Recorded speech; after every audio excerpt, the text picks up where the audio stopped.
Sitting to my right, Angela just is leaving my left for those of you who can't see, and sitting to my right has been one of my favorite people for the last 40, for the last 43 years since I first saw him at the Cellar Door here in Washington, D.C.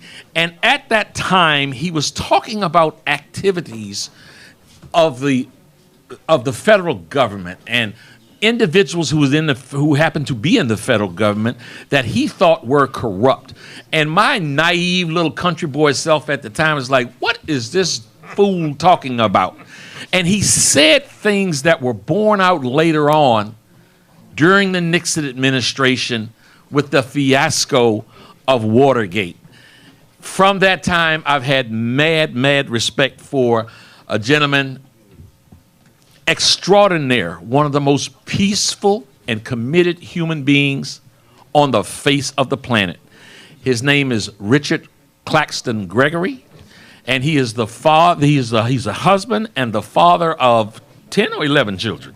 Unless you know something. No, I mean it's 11 that we know about. Married to just a giant of a woman named Lil Gregory. Dick Gregory, welcome to the Rock Newman Show. Thank you, my brother, and congratulations. Good. Thank you. Thank you. Congratulations and happy birthday. And what a wonderful time to have a show like this, because the whole world is shocked and frightened, don't know what to do. Let me say two things.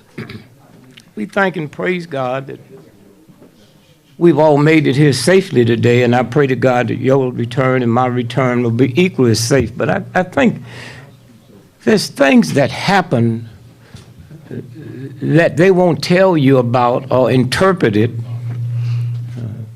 when it's not in the favor of white men. If you look and see what happened in South Africa, now you can be out of your mind, totally out of your mind. And someone say they shoot someone 4 times and it's an accident. Let me tell you something.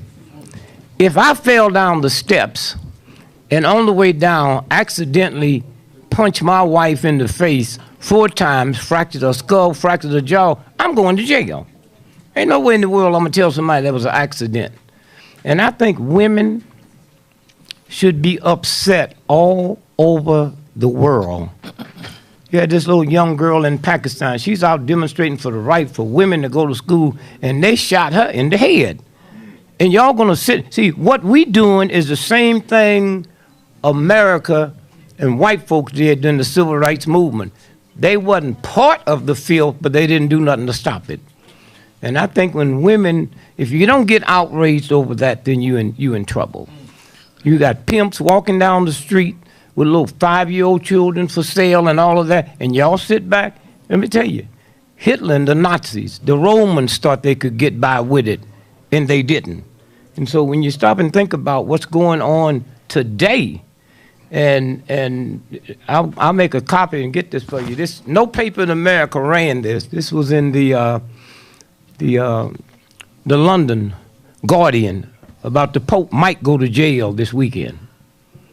And you should be able to figure that out. I mean, here is an organization that's a multi-trillion-dollar organization. Has over 1 billion people in it.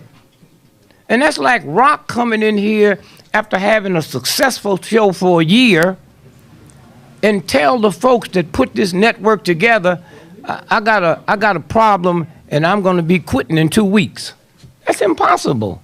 Right. If you sick, you knew you was sick 8 years ago.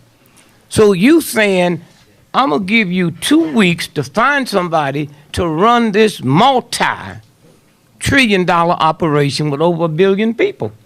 And so maybe with this here, with what's fixing to come down, it's a whole homosexual thing, it's a whole pedophile thing, it's a whole laundry money thing, and only the one paper that ran it, it's right here, is the London Guardian of what can happen. And yet we think we live in a free democratic society.